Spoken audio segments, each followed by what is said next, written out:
Colossenses, capítulo de número 1, a partir do versículo número 13. Olha só, as Escrituras Sagradas trazem uma tremenda revelação para você e para mim neste texto, falando a respeito de libertação. Gente, quem me conhece, eu estou há 32 anos como pastor, servindo como pastor na Comunidade da Graça, aqui em Valadares. A Comunidade da Graça no Brasil há 42 anos, estabelecida através do chamado que Deus fez ao nosso amado pastor Carlos Alberto, dando a ele uma visão, dando a ele um chamado dentro de uma perspectiva de uma igreja, família que vive o amor de Cristo, que alcança o próximo, que forma discípulos. E esta visão, este chamado vem firmado, vem estabelecido em princípios das Escrituras Sagradas, que fala a respeito da nossa libertação, fala a respeito da nossa salvação por meio de Jesus, por meio de Cristo e este crucificado, uma vez que entendemos à luz das Escrituras Sagradas que não pode existir libertação, não pode existir salvação, não pode existir transformação, senão por meio de Jesus Cristo. Ele é o único que pode nos libertar, porque Ele mesmo declarou: se pois o Filho vos libertar, verdadeiramente sereis livres. Então a verdadeira libertação, ela vem por meio de Jesus Cristo. Conhecendo a verdade, disse Jesus, vocês serão libertos. É como a adoração. Existe a verdadeira e a falsa, a libertação também. A libertação falsa é a libertação da religiosidade, do proselitismo. É a religião daqueles que pregam que você continua vivendo no pecado, continua vivendo escravo do pecado, continua vivendo escravo da natureza carnal, do velho homem, lutando contra algo que você nunca poderá vencer. Isto é falso, isto não é verdadeiro, não é o Evangelho de Cristo e este crucificado.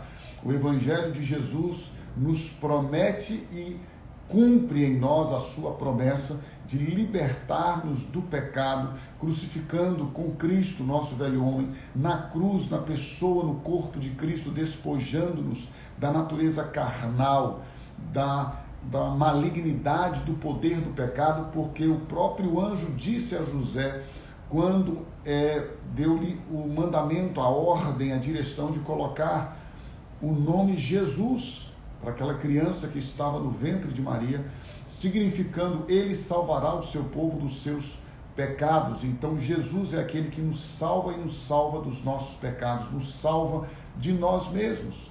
Então o apóstolo Paulo, experimentando esta salvação, esta libertação do pecado, como ele deixa isto explícito e claro em Romanos capítulo 6, capítulo 8, ele diz aqui aos irmãos que estão em Colossos, no capítulo 1, no versículo 13, ele, falando de Jesus, nos libertou do império.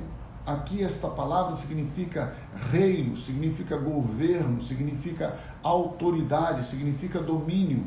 Então ele está dizendo, ele nos libertou do império das trevas e nos transportou e nos levou, ele nos arrancou, ele nos desarraigou do império das trevas e nos transportou, e nos levou, e nos conduziu para o reino do Filho do seu amor. Ele fez isso. Deus, na pessoa de Jesus, nos arranca do império, do governo, da autoridade, das trevas, das mãos, das garras, do domínio de Satanás, e nos transporta e nos leva para o reino do Filho do seu amor. Neste Filho, o Filho de Deus, Jesus, nele, diz o versículo 14, você e eu temos a redenção, nós temos a remissão, pela redenção de Cristo, pelo pagamento. A redenção é este pagamento, ele efetua o pagamento, ele paga, ele nos liberta, no qual temos a libertação, porque ele pagou o resgate. Havia uma dívida. Qual que é a dívida que você e eu, toda a humanidade tem para com Deus? A alma que pecar, essa morrerá. O salário do pecado é a morte. Jesus vem, pelo seu corpo, pelo seu sangue, pela sua vida, ele paga o preço. Qual era o preço do resgate? A morte. A alma que pecar, essa morrerá. O salário, o pagamento do pecado é a morte. Então Jesus vem, quando a Bíblia diz, ele nos redimiu. Redenção é isso, é ele pagar o preço do resgate. Você e eu fomos comprados pelo sangue do Cordeiro derramado naquela cruz. Ele nos redimiu, ele nos levou o Filho, nele nós temos a redenção, nós temos a remissão. Esta remissão é a libertação da prisão, da escravidão. Então veja que são duas coisas distintas. Na redenção, ele nos compra, ele paga o preço da nossa dívida. Qual é a sua dívida? Eu devo a morte. Por quê? Porque o salário do pecado é a morte. A alma que pecar, essa morrerá. E a Bíblia diz, Romanos capítulo 3, versículo 23, todos pecaram. Se todos pecaram, todos têm que morrer. Qual é a minha dívida para com Deus? A morte. Então Jesus vem e diz, eu pago a dívida dele, eu morro no lugar dele. O que tem que fazer para purificar, para santificar, para libertar? Tem que derramar sangue, eu derramo o meu. Carne tem que ser oferecida como libação, eu ofereço a minha. Foi isso que Jesus fez, eu vou livrá-lo, eu vou pagar o resgate. Aí ele me adquiriu, ele me comprou, mas ele também me remiu, remissão. Neste contexto de remissão, está dizendo, ele te libertou da escravidão, ele te deu agora a liberdade. Ele assinou a sua carta de alforria. Ele diz, você não deve mais. Você, preste atenção na Bíblia, ele nos libertou do império, reino, governo, autoridade. Coloque na sua cabeça, é um rei que estava dominando a sua vida. Que rei era esse? O diabo, Satanás, o pecado, as trevas.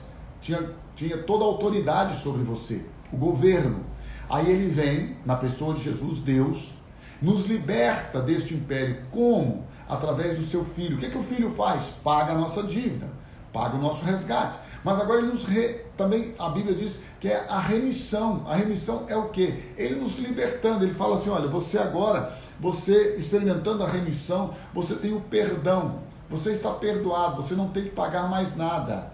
O resgate foi pago e o domínio e a autoridade que Satanás tinha sobre a sua vida, que as trevas tinham sobre a sua vida, agora você não tem mais nenhuma obrigação para com este governo, com este reino. Você está livre e a palavra de Deus diz que uma das consequências maravilhosas, uma das bênçãos desta remissão, olha que legal isso, é que ele apaga, eu vou citar daqui a pouco o texto para você, bíblico, é que ele apaga da memória dele, gente, isso é maravilhoso, se você não ficar empolgado com isso hoje, eu estou quase pulando aqui na cadeira.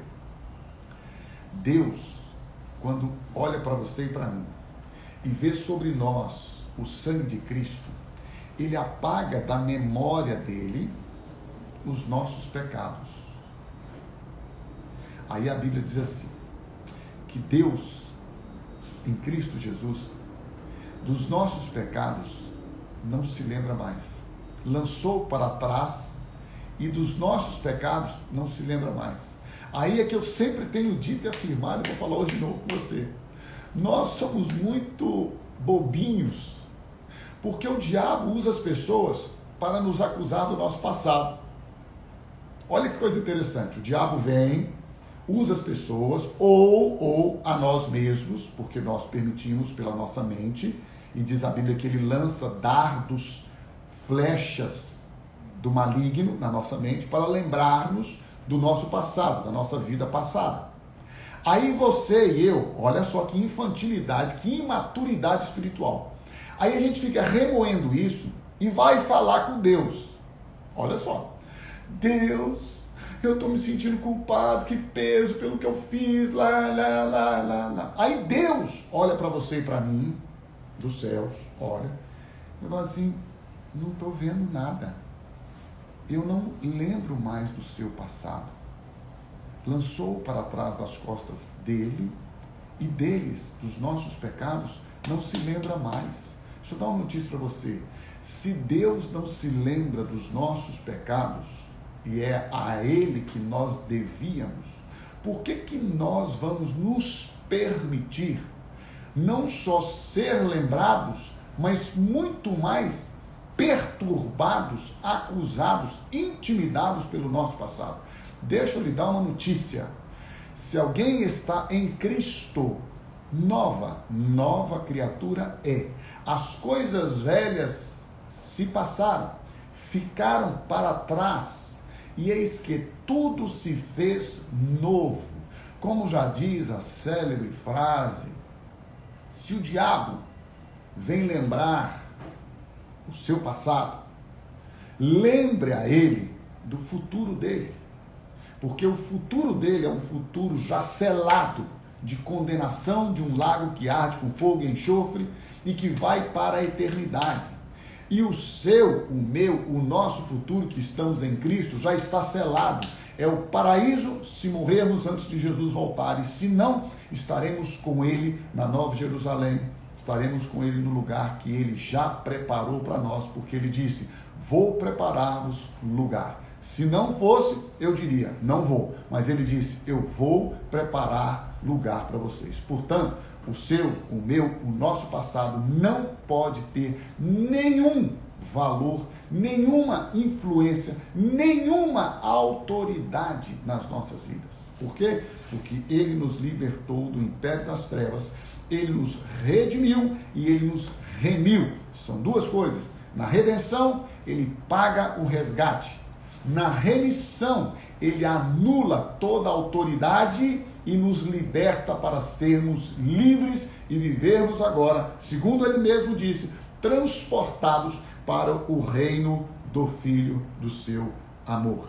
Este é a imagem. Jesus é a imagem, versículo 15 de Colossenses 1, por gentileza.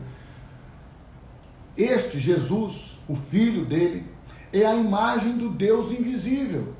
Ele representa você e eu nunca vimos a Deus. Moisés pediu para ver a Deus, Deus disse, não dá, você não pode me ver, eu vou te esconder numa fenda de uma rocha, eu vou te esconder, eu passo e você pode perceber a minha glória, mas você não pode me ver. Quem me vê não tem condições de me ver. Mas eu vou enviar o meu Filho Jesus. Quem vê o Filho vê o Pai. Quem ama o Filho ama o Pai. Quem honra o Filho honra o Pai. Sério isso, né? Vou falar uma coisa para você aqui, muito pessoal, mas com muito amor, mas com muita sinceridade, como eu sei que você já me conhece. Eu não quero que você tenha simpatia, não quero que você faça nada para as minhas filhas mais do que amá-las como você me ama. E vou mais longe, sou muito tranquilo, hashtag 55, esse ano faço 56. Se não ama minhas filhas, se não ama minha esposa, não precisa de me amar. Dedique seu amor a outros. Este é a imagem do Deus invisível, o primogênito de toda a criação. Pois nele, em Cristo, foram criadas, em Jesus, foram criadas todas as coisas, nos céus, sobre a terra.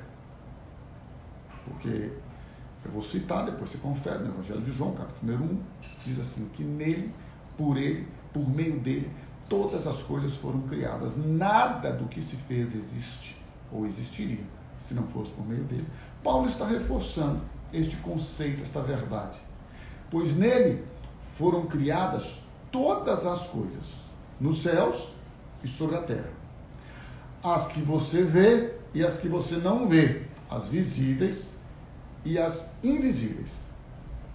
Sejam tronos, sejam soberanias, quer principados, quer potestades. É por isso que a Bíblia diz que ele nos colocou nas regiões celestiais e que a nossa luta não é contra sangue e carne, mas contra principados e potestades. Meu amado irmão e irmã, peça ao Espírito Santo para te revelar isso, que vai ser de um valor tremendo para você. Quem criou tronos? Quem criou soberanos? Quem criou principados? Quem criou potestades? Jesus. Aí a Bíblia diz assim: ele nos ressuscitou juntamente com ele, e com ele nos fez assentar nas regiões celestiais.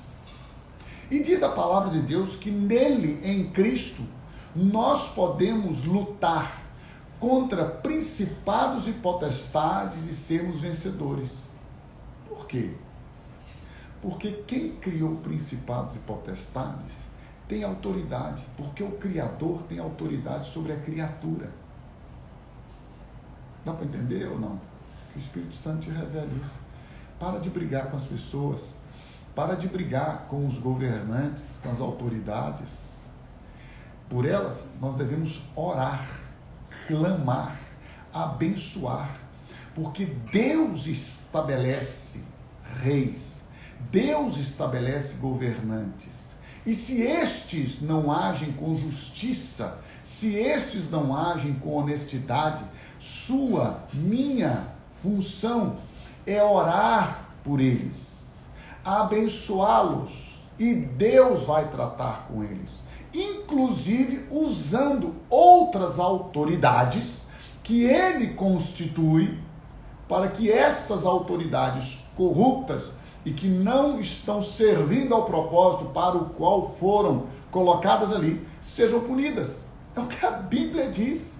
Agora, veja bem, se você quer envolver-se com política, por exemplo, ótimo, faça isso, se envolva, mas pare de murmurar, dar opinião, agredir, atacar pessoas. Que tristeza eu vejo em épocas de campanhas, que tristeza, meu irmão, pessoas tomando partido por A, B, C. Meu Deus, que Deus tenha misericórdia de nós. Você é livre, você é um cidadão, você escolhe em quem votar ou não. Meu irmão, se aquelas opções que você tem não te representam, a Constituição te dá o direito de manifestar-se da seguinte forma: eu vou votar Lula. Por quê? Porque não me representa. Meu Deus, meu irmão, oremos pelas autoridades. Vou repetir para você. Eu sei que entrar no mérito de política e não precisa vir discutir, blá, blá, blá. Ah, meu irmão, fique então com a sua fé. Só estou lhe dizendo o seguinte: quem cria autoridade, quem estabelece governantes, quem põe, quem tira, é ele, na soberania dele. E eu estou dizendo para você que ele usa autoridades em níveis diferentes, em setores diferentes e assim por diante. Mas eu ficar discutindo, brigando, nunca, jamais farei isso. Misericórdia. Agora, o que eu quero destacar para você, voltando então, depois desta palavra pastoral, é que tudo foi criado por meio dele e para ele. Ele, Jesus, o Filho do seu amor, o primogênito, segundo a Bíblia, de toda a criação, aquele que expressa a pessoa de Deus, ele é antes de todas as coisas. Ele é antes da sua existência, ele é antes da existência do mundo, ele é antes da existência de Lucifer, ele é antes da existência do Éden, ele é antes de tudo. Nele, tudo subsiste. Entenda isso com clareza. Tudo, a Bíblia diz claramente que tudo está sustentado, tudo é conectado. Olha só, tudo é ligado, subsiste, tudo é ligado nele, em Cristo. Todas as coisas, o universo, a história da humanidade, em todos os tempos, tudo está ligado, tudo está conectado. E você e eu estamos nele. Isso é maravilhoso, gente. Ele, Jesus, é a cabeça do corpo, da igreja. Você faz parte da igreja, meu irmão. Vamos viver como igreja, como corpo de Cristo. Princípios maravilhosos. Depois você lê lá em Filipenses, a Bíblia toda, mas tem princípios de como nós devemos viver uns com os outros, como nós devemos tratar os de fora, os da fé, os nossos inimigos. Tudo. A Bíblia nunca mandou você atacar seus inimigos. A Bíblia manda você orar por eles, abençoá-los, servi-los. Ele é o princípio, ele é o alfa. Ele é o primogênito de entre os mortos. Ele é o primeiro. Ele é aquele que ressuscitou, porque todos os outros, deixa eu dar uma notícia para você, que ao longo da história da humanidade, inclusive os que ele, Jesus, ressuscitou, como Lázaro, inclusive Jesus, todos eles que foram ressuscitados, morreram de novo. Ele é o único, ele é o primogênito, ele é o único que morreu e foi ressuscitado e vive eternamente. Então ele é o princípio, o primogênito entre os mortos. Para em todas as coisas, diz a Bíblia, ele ser colocado em primeiro lugar. Primazia é isso, é colocar em primeiro lugar. Por isso que as pessoas às vezes se confundem com evangelho, com religião, porque acham que religião e evangelho é você ter uma parcela da sua vida para Jesus. O domingo é do Senhor. Eu acho um absurdo as pessoas criticarem os adventistas, porque eles guardam o sábado, e os crentoides ficam guardando o domingo. E até dizem que domingo é dia do Senhor. Oh, meu filho, tadinho de você. Nem sábado, nem domingo, nem segunda, nem terça, nem quarta, nem quinta, nem sexta. Todos os dias são do Senhor. Não precisa colocar um dia. O dia do Senhor é sábado, o dia do Senhor é domingo. Não tem dia. Todos os dias são do Senhor. Tudo foi criado por Ele, tudo é dele. Ele existe antes de todas as coisas. E Ele é o primogênito entre os mortos, para que em todas as coisas Ele tenha a primazia, Ele tem o primeiro lugar. Ele tem a prioridade. Deus não tem prioridade. Deus não está em primeiro lugar na minha vida no domingo. Domingo é dia do Senhor. Que, meu irmão? Todo dia é dia do Senhor, porque você é do Senhor. Você pertence a Ele, sua vida, sua história. Tudo é dele, tudo é para Ele, tudo é para a glória dele. Porque aprove a Deus que nele residisse toda a plenitude. Deus colocou em Cristo tudo que existe, tudo que é necessário. Ele é pleno. Tudo que você e eu, toda a humanidade precisa, está em Cristo. Tudo. O que você quer? O que você precisa? Está nele. Ele tem tudo. Ele te supre em todas as áreas. Ele te provê em todas as áreas. E ele, e que havendo Jesus, que nele reside toda a plenitude, ele fez a paz, havendo feito a paz pelo sangue da sua cruz. Disse introdutoriamente e vou repetir: Jesus, anunciado sem cruz, sem morte, sem libertação, é evangelho falso, não é verdadeiro. Tudo aquilo que foge do escândalo da cruz, porque a cruz escandaliza. Sabe o que a cruz escandaliza? Jesus sem cruz é o Jesus bonzinho, o Jesus que fica lá mortinho na cruz, lá só aquela cabecinha baixinha, ou aquele Jesus com aquele arzinho assim de bicho grilo, bicho zen, paz e amor. Deixa eu falar com você uma coisa: o nosso Deus, quando enviou a Jesus Cristo, o enviou como cordeiro para ele ser crucificado, imolado, oferecido como sacrifício, como libação. Então, ele fez a paz, diz a Bíblia, pelo sangue da sua cruz, lá na cruz, onde ele derramou o seu sangue lá.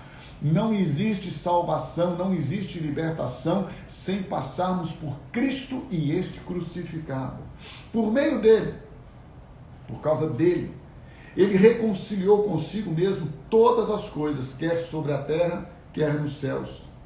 E a vós outros, diz o apóstolo Paulo, também que outrora erais estranhos e inimigos no entendimento pelas vossas obras malignas. Por isso que você estava lá no império das trevas. Você estava dominado, está dominado lá pelas trevas. Agora, porém, ele reconciliou no corpo da sua carne, no seu corpo, Cristo. E eu, quando for levantado da terra, João capítulo 12, versículo 32, e eu, quando for levantado da terra, atrairei todos os homens a mim mesmo, no corpo da sua carne, mediante a sua morte, lá na cruz. Lá na cruz, Jesus colocou você no corpo dele. Ele te crucificou juntamente com ele. Ele te fez morrer para a velha vida, ele te fez morrer para o pecado. Ele aniquilou o velho homem, ele crucificou, ele acabou com o seu passado, com sua velha vida. Ele te comprou com o sangue dele, lá na cruz, pelo sangue da sua cruz. Ele te libertou, e quando ele te libertou, ele trouxe para Deus a reconciliação dos homens. Os vossos pecados fazem divisão entre vós e o vosso Deus, mas Jesus vem com o sangue dele, derrama, nos compra, paga redenção.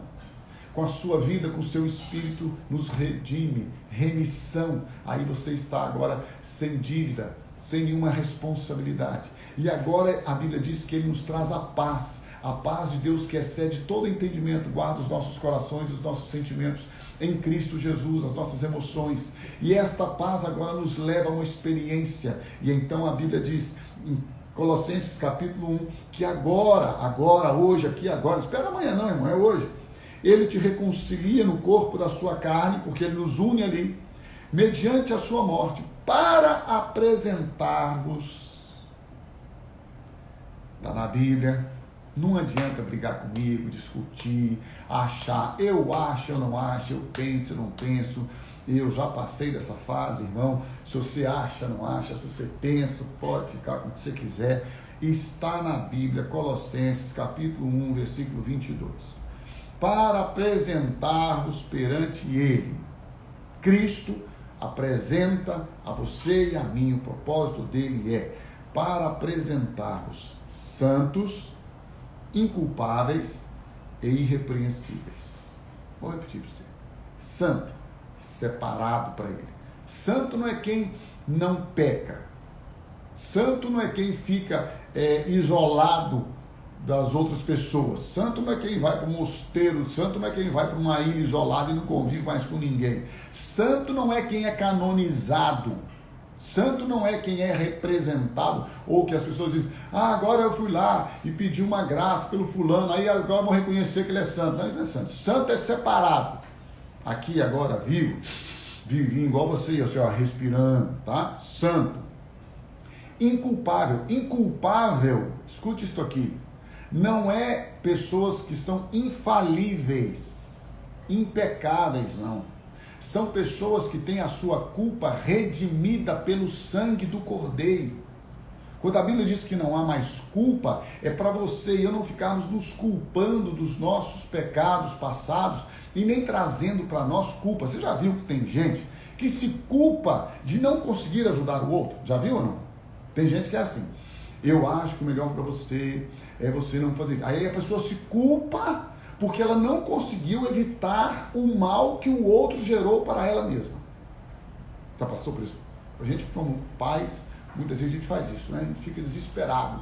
A gente fala consigo, não faz isso não é melhor. Aí quando a criança sofre, o adolescente, o jovem, não importa. Aí a pessoa sofre, você se culpa. Já viu? Lembrei.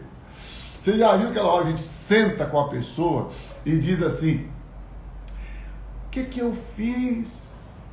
O que eu poderia ter feito mais? Você já fez essa pergunta para os seus filhos ou não? Eu já fiz para as minhas meninas. Eu sentava e dizia, gente, onde é que eu errei? O que eu fiz? O que eu não fiz? O que eu poderia ter feito mais? Aí minhas meninas falavam, pai, você não fez nada, pai. Aliás, deixa eu te dar uma notícia, meu irmão e minha irmã. Educação a gente dá. Se a pessoa usa, é um problema dela, meu filho. Ensinar a Bíblia, a gente ensina para os filhos. Se eles vão obedecer, é problema deles, meu amado, precioso, querido. Vocês são inculpáveis. Deus apresenta-nos diante, Jesus nos apresenta diante do Pai, separados para Ele, livres de culpa. Culpa é coisa do diabo. A Bíblia diz que o diabo é o acusador dos nossos irmãos. Não aceite culpa, nem dos outros, nem a partir de você mesmo. Se você fez e se você acertou, glória a Deus. Se você fez, se você errou, peça perdão e siga a vida. Deus nos apresenta na pessoa de Jesus diante dele, Cristo nos apresenta irrepreensíveis. Não é que nós seremos pessoas infalíveis, não é isso. Mas é que o nosso coração estará sempre aberto para que Deus nos corrija, para que Deus faça com que você e eu sejamos a cada dia tratados, disciplinados. Porque veja bem, quando a Bíblia chama você e eu para convivermos, nos relacionarmos com o Pai, o propósito de Deus é nos aperfeiçoar à imagem de Jesus. Então isto é que vai nos levar a uma vida de justificação. Não vamos entrar no mérito, mas se você quiser só dar uma conferida, Romanos capítulo 5, versículo 1. Condição para sermos apresentados diante do Pai por Jesus, santos, inculpáveis e irrepreensíveis. Precisamos permanecer na fé. Permanecer na fé. Alicerçados e firmes, não vos deixando afastar da esperança do evangelho que ouvistes e que foi pregado a toda criatura debaixo do céu, e do qual eu, Paulo, me tornei ministro. Então é o que a palavra de Deus diz. Não vou delongar hoje, amanhã eu volto para algumas outras reflexões também usando este texto e parte dele, mas nesta manhã eu queria deixar esta reflexão com você, para que nós possamos saber que nós somos livres do pecado. Somos livres pelo poder de Deus, pela sua morte, pela sua ressurreição. Nós precisamos, você e eu, manter a nossa esperança no Evangelho, esperança na palavra de Deus, esperança no que a Bíblia diz, de que Cristo nos libertou do pecado. Não aceite menos do que isto. Este Evangelho que é pregado sem Cristo e este crucificado, e a nossa crucificação com Ele, não é só Cristo crucificado, existe a morte substitutiva. Cristo morreu no nosso lugar. Existe a morte inclusiva. Cristo nos fez morrer com Ele, crucificando com Ele o nosso velho homem, despojando-nos da natureza carnal, que o Evangelho sem cruz diz que você vai continuar com ela, que você vai continuar crucificando o velho homem. Isto não é verdade. E aniquilando o pecado pelo sacrifício de si mesmo, arrancando o pecado de dentro de nós. Isto não significa que o pecado acabou, o pecado continua aí, o diabo continua aí, as tentações continuam aí, mas em Cristo Jesus, você e eu somos livres e somos mais do que vencedores, porque maior é o que está em nós do que aquele que está no mundo. E lembre-se, Deus, em Cristo Jesus, já nos libertou do pecado. Não nos libertará, já nos libertou do pecado.